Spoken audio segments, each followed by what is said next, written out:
사람은 보고 싶은 것만 보고 듣고 싶은 것만 듣는다는 그런 말이 있죠.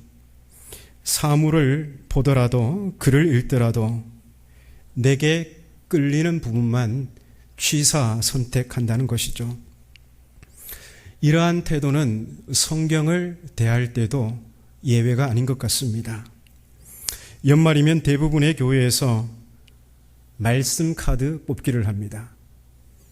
성경에 있는 좋은 구절들만 모아서 이게 올해 내게 주시는 하나님의 말씀이다 이렇게 하잖아요. 그래도 이거는 귀엽게 봐줄 수 있습니다. 정말 위험한 것은 성경이 특정 정치적 목적을 정당화하거나 이단의 사적 집단적 이익을 목적으로 도용되고 있다는 사실이 있습니다.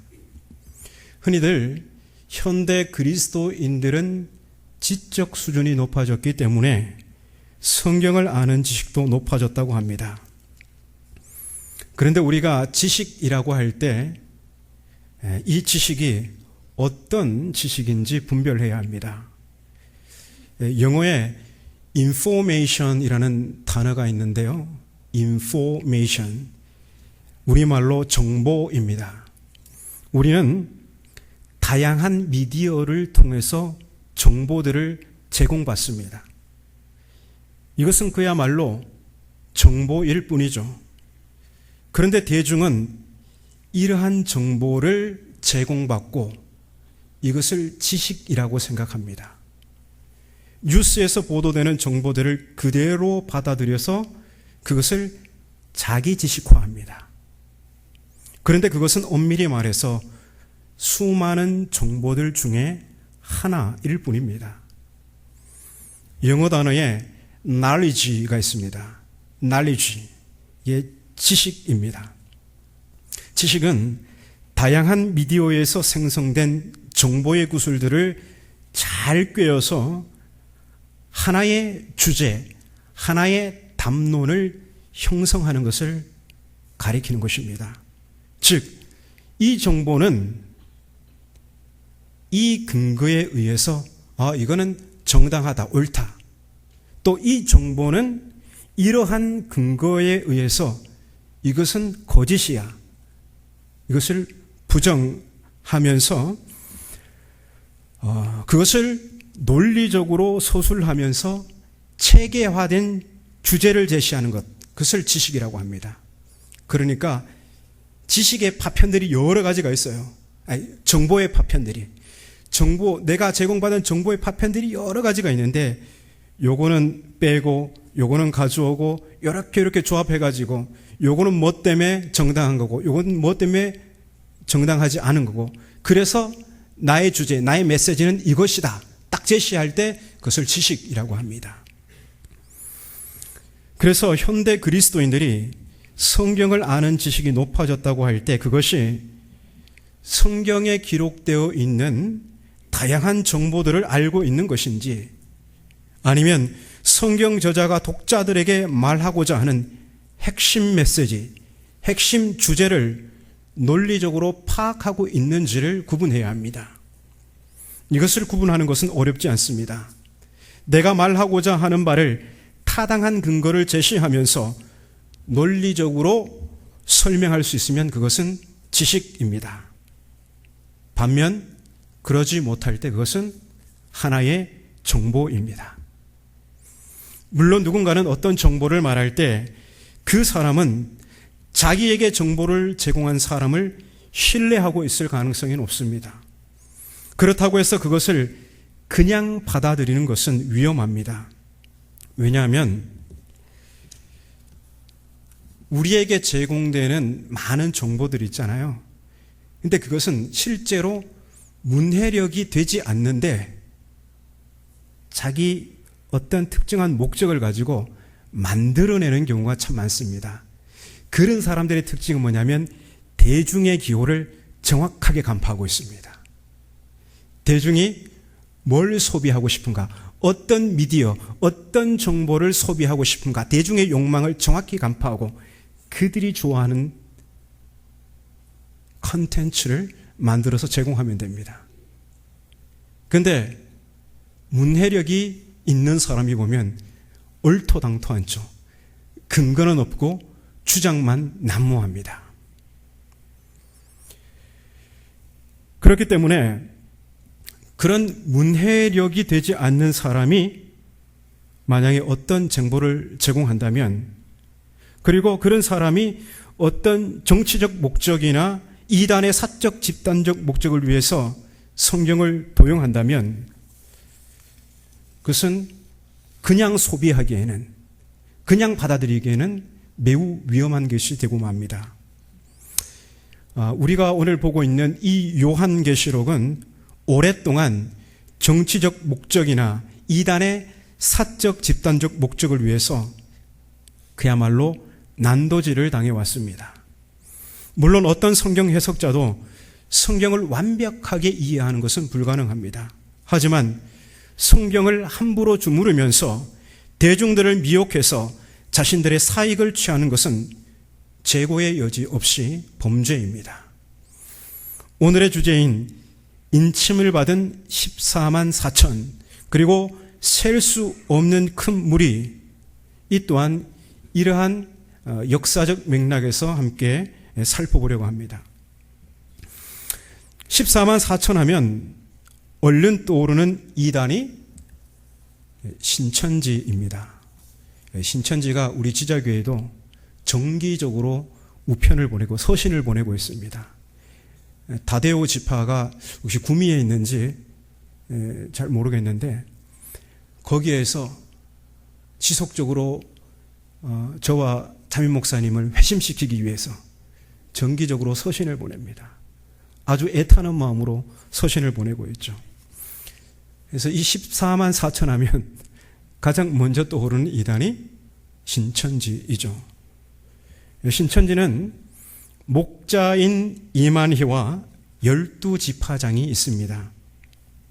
이 목자와 12지파장들은 인을 치는 역할을 합니다. 오늘 우리가 읽었죠? 이 인을 치는, 여기서 나오지 않고 어디서 나오죠? 여기서 나오죠? 여기서 본문에 이 인을 치는 역할을 하는데요.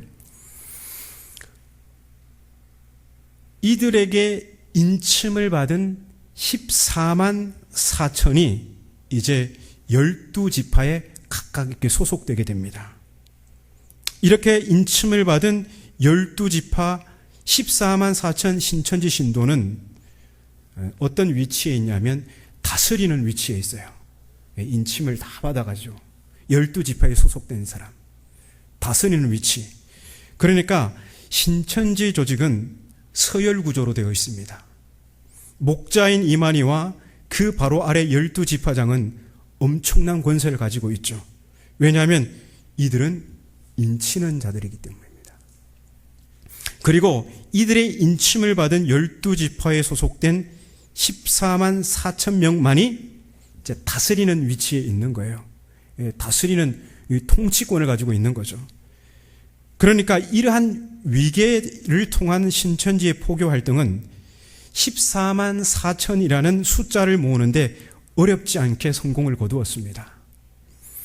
본래 신천지는 처음에는 인침을 받은 14만 4천 명만 구원받는다고 했습니다. 그런데 그들의 포교 활동이 성공을 거두고 그 이상의 사람들이 신천지에 몰려드는 거예요. 그러면 그들의 첫 번째 주장에 따르면 어떻게 해야 돼요? 그들은 이제 다 배척해야 되는데 이거 배척하면 안 되잖아요. 다 뭡니까? 오는 사람들이 그 이단의 궁극적 목적은 이겁니다. 다 돈이 굴러 들어오는데 배척할 이유가 뭐였습니까? 그러면 뭘 바꿔야 되죠? 교리를 이제 바꿔야 됩니다. 그래도 이제 말을 바꾸죠. 먼저 인침을 받은 14만 4천 명은 왕 같은 제사장으로 다스리는 자라고 하고요. 그리고 본문 9절에 나오는 셀 수 없는 큰 무리. 자, 이거는 뭐냐면 신천지로 몰려드는 일반 백성인데 다스림을 받는 자예요. 이렇게 이제 해야지 뭔가 그래도 의미가 있지 않습니까? 물론 다스리는 14만 4천과 다스림을 받는 셀 수 없는 큰 무리는 모두 이제 구원을 받는다고 해요. 구원 안 받는다고 하면 안 되잖아요. 그래서 구원을 팔아야 돼요. 구원을 팔아야지 그렇게 몰려들어오는 사람이 안심하고 그게 소속감이 드는 거 아니겠습니까? 그러면 신천지의 이러한 주장은 성경적으로 그 타당성을 인정받을 수 있을까? 위계 질서를 조장하고 거기에 더하여 다스리는 자와 다스림을 받는 자를 구분하는 이 신천지의 전략은요, 사람의 심리를 이용한 고약한 포교 전략이라고 할 수 있습니다. 신천지가 이단이라는 것은 그들의 조직 체계만 봐도 알 수 있습니다. 성경은 하나님만이 왕이시고 모든 사람은 평등하다고 가르칩니다. 성경에 나오는 가부장적 내용이나 주인과 노예와 같은 언급들은 모두 그 시대의 상황적 한계에서 서술되는 것이지 그게 하나님이 정하신 만고불변의 진리로 제시된 것이 아닙니다. 성경은 모든 인간이 하나님의 형상으로 지음받았다고 합니다. 하지만 신천지는 강력한 위계 질서를 세우고 거기에다 의미를 부여하여서 사람들을 경쟁에 뛰어들게 합니다. 더 높은 자리를 차지하고 싶은 인간의 욕망을 10분 활용해서 조직을 관리하는 방식이죠. 하지만 전혀 성경적이지 않습니다. 그러면 인침을 받은 14만 4천과 흰 옷을 입은 큰 무리는 각각 무엇을 가리키는 것일까요? 이것을 알기 위해서는 요한계시록이 어떠한 문학 장르인지를 이해하는 게 중요합니다. 지난번에 요한계시록은 묵시문학이라고 했습니다. 그런데 요한계시록은 또한 이야기 문학입니다. 이야기. 근데 묵시를 이야기에다가 담아냈습니다. 그런데 이게 이야기 문학이라면 이야기의 흐름과 특성을 잘 파악해야지 이 요한계시록의 저자 의도를 우리가 알 수 있습니다. 요한계시록 5장에서 하늘에 올라간 요한은 보좌에 앉으신 이의 오른손에서 뭘 보는데요? 뭘 보죠? 7인으로 봉인된 두루마리를 봅니다. 이 두루마리에는 종말 심판에 관한 내용이 담겨 있죠. 하지만 7인으로 완벽하게 봉인되어 있기 때문에 이 봉인이 모두 해제되기 전에는 종말 심판이 시행되지 않습니다. 그런데 그 인을 떼기에 합당하신 분이 계시죠. 예수 그리스도이십니다. 이제 6장부터 하늘에서는 인이 하나씩 떼지기 시작합니다. 물론 7인 모두가 떼어져야 심판은 시작됩니다. 그런데 6장을 한번 보십시오. 6장을 펴고 인이 하나씩 떼어질 때마다 땅에서는 특이한 현상이 벌어집니다. 첫째, 인이 떼어질 때 땅에서는 활을 가진 자가 흰 말을 타고 나가서 이기고 또 이깁니다. 둘째 인이 떼어질 때 땅에서는 큰 칼을 가진 자가 붉은 말을 타고 화평을 제하고 서로 죽이게 합니다. 요거는 전쟁을 이야기하는 겁니다.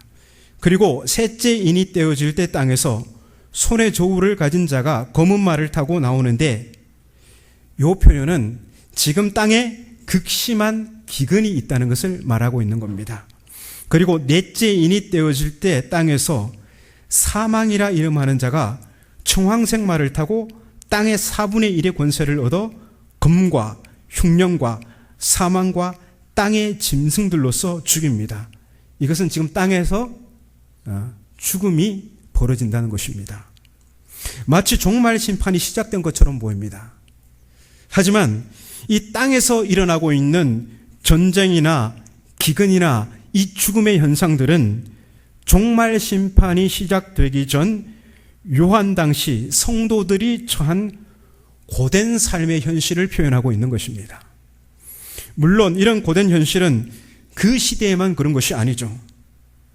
그런 고된 현실은 역사 전체에 걸쳐서 나타날 수 있는 보편적인 현실이기도 합니다. 그렇게 전쟁과 기근과 죽음의 현상들이 땅에서 일어나고 있을 때 이제 하늘에서는 다섯째 인이 떼어집니다. 그러자 하늘 제단 아래에서 순교자들이 보좌에 앉으신 하나님께 탄원하는데요. 우리 6장 9절 10절 말씀을 함께 읽겠습니다. 시작. 다섯째 인이 떼실 때에 내가 보니 하나님의 말씀과 그들이 가진 증거로 말미암아 죽임을 당한 영혼들이 제단 아래에 있어 큰 소리로 불러 이르되 거룩하고 참되신 대주제여 땅에 거하는 자들을 심판하여 우리 피를 갚아주지 아니하시기를 어느 때까지 하시려 하나이까 하니. 네. 지금 다섯째 인이 떼어지니까 그 하늘 제단에서 순교자들이 하나님께 탄원하는 겁니다. 하나님, 도대체 언제 심판을 시작하실 것입니까? 도대체 언제 우리의 피를 갚아주실 것입니까? 정의의 하나님께 호소하고 있는 거죠. 이 요한계시록에서 순교자들의 기도 혹은 성도들의 기도는 종말 심판을 재촉하는 기능을 합니다. 하지만 아직 종말 심판이 시작되지 않았습니다. 이들의 탄원에 대한 하나님의 대답, 잠시 기다리라, 조금 더 기다리라 입니다. 11절인데요. 함께 읽어볼까요? 각각 그들에게 흰 두루마기를 주시며 이르시되 아직 잠시 동안 쉬되 그들의 종무 종들과 형제들도 자기처럼 죽임을 당하여 그 수가 차기까지 하라 하시더라. 아멘. 아직 종말 심판이 시작되지 않았습니다. 조금 더 기다리라. 그리고 이어 여섯째 인이 떼어집니다. 그러자 우주적인 대격변이 일어납니다. 이것은 종말 심판이 임박한 순간에 나타나는 가공할 만한 공포와 전율을 자연의 변화를 통해 비유적으로 형상화한 것입니다. 여기서 심판의 대상은 사회적 지위에 따라 결정되지 않습니다. 누구도 종말 심판 앞에서는 예외가 없습니다. 이제 진노의 큰 날이 임박했죠. 이 거대한 공포와 전율의 상황에서 인간의 가장 근원적인 질문이 터져 나옵니다. 6장 마지막 17절. 진노의 큰 날이 이르렀으니 누가 능히 서리요? 누가 이 진노에서 구원을 받을 수 있느냐는 질문이죠. 마지막 일곱째 인이 떼어지고 나면, 이제 봉인이 완전히 해제되고 나면 두루마리의 내용대로 종말 심판이 시작될 것입니다. 그런데 종말 심판이 시작되고 나면 과연 누구가 구원을 받을 수 있겠느냐 하는 질문입니다. 그리고 7장은 이 물음에 대한 대답입니다. 여기서 다시 한번 기억해야 할 것은 요한계시록은 이야기 형식으로 서술되어 있습니다. 이야기는 시간의 흐름이 있죠. 시간의 흐름대로 이야기가 진행됩니다. 그러니까 앞을 향해 이야기가 계속 진행된다는 것이죠. 그런데 7장은 6장에 이어 이야기가 진행되는 것이 아니에요. 5장부터 6장은 이야기가 계속 진행되어 오고 있는데 이 7장은 이야기 진행을 멈추고 6장 마지막에서 제시된 그 질문에 대답하는 것입니다. 누가 이 진노에서 구원을 받을 것인가? 이 질문에 대한 대답이 바로 7장입니다.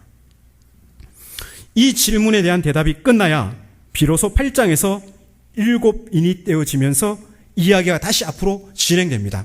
우리 8장 맨 마지막 1절, 맨 처음 1절 어떻게 시작되죠? 7째 인, 그죠? 7장에서는 이야기가 멈췄어요. 다시 8장에 가야 이야기가 진행됩니다. 그런데 신천지는 7장 1절에 이 일 후에 이렇게 나왔잖아요. 2일 후에 이게 시간이 진행되는 것으로 이해하고 되게 썰을 풉니다. 그런데 2일 후에는 시간의 진행을 알리는 표현이 아니라 장면의 변환을 알리는 표현입니다. 이정표예요. 마지막 6번째 인이 떼어질 때 우주적 대격변을 하나님께서 환상 가운데 보여주셨는데 갑자기 장면을 딱 바꿔서 하나님께서 마지막 6장의 질문에 대해서 대한 대답을 또 다른 장면을 통해서 하나님께서 보여주고 계신 거예요.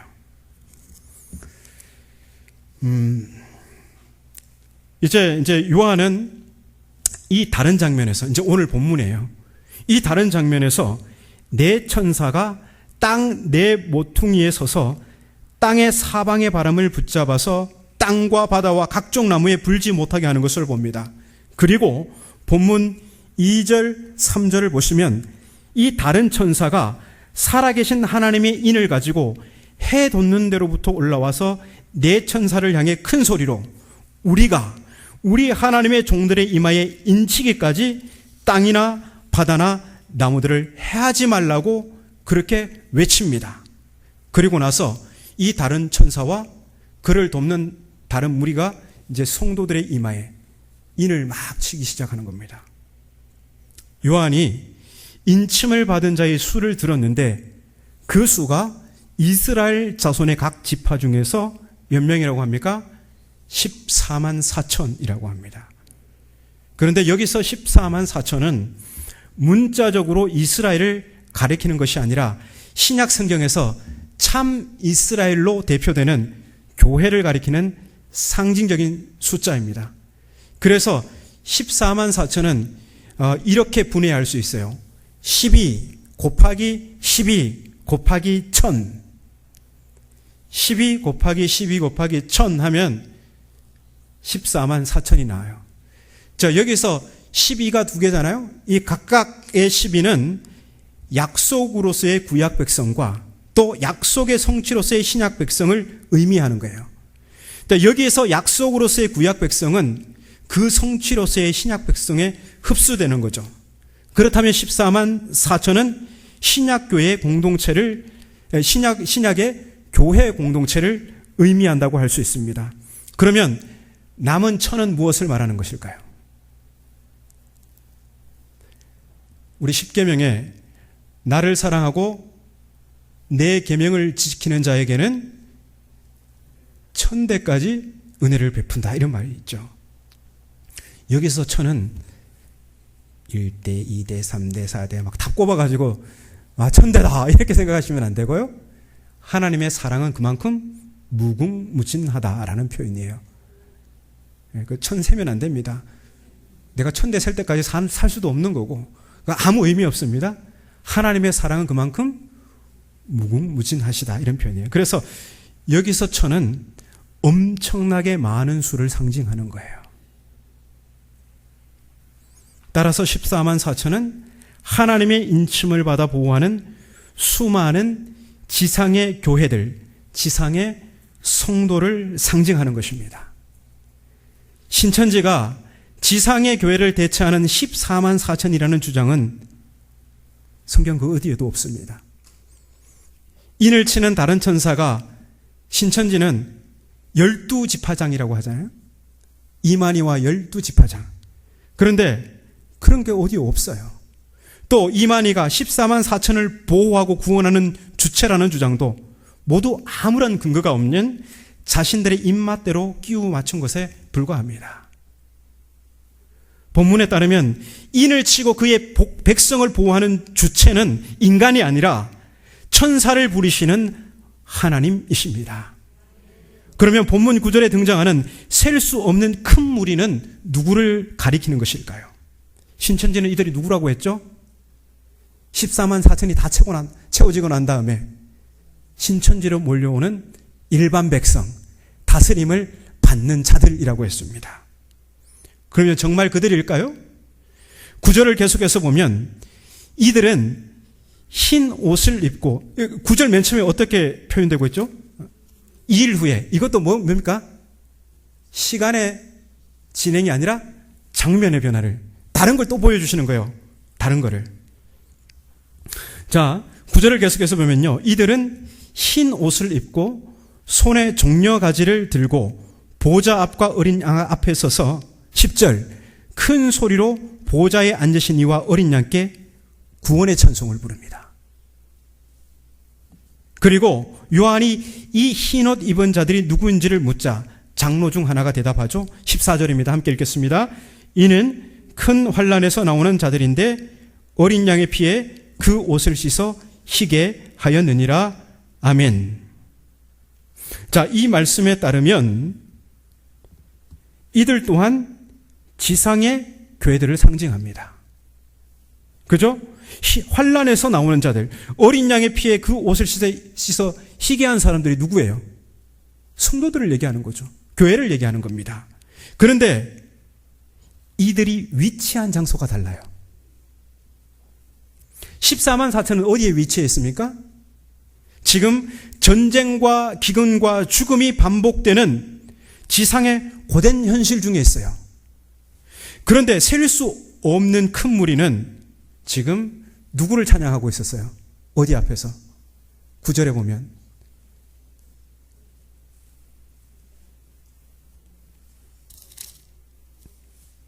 보면 네, 하나님의 보좌 앞에서 보좌에 앉으신 이와 어린 양께 지금 찬송을 부르고 있잖아요. 그럼 이들이 위치한 곳이 지금 어디입니까?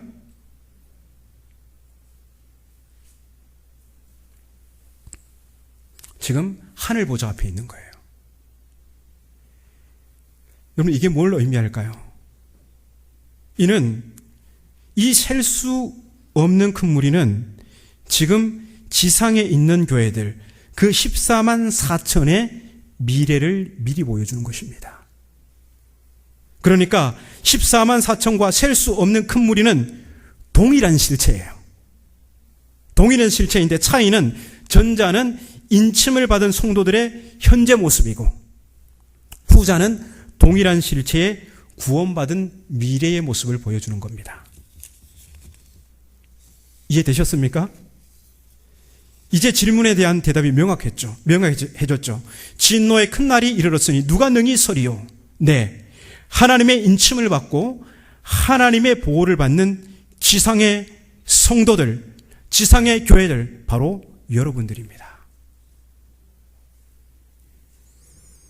그리고 이들이 예수께서 재림하실 때에 구원받아 보좌에 앉으신 하나님과 어린 양께 예배하는 승리자가 될 것이라는 그 대답입니다.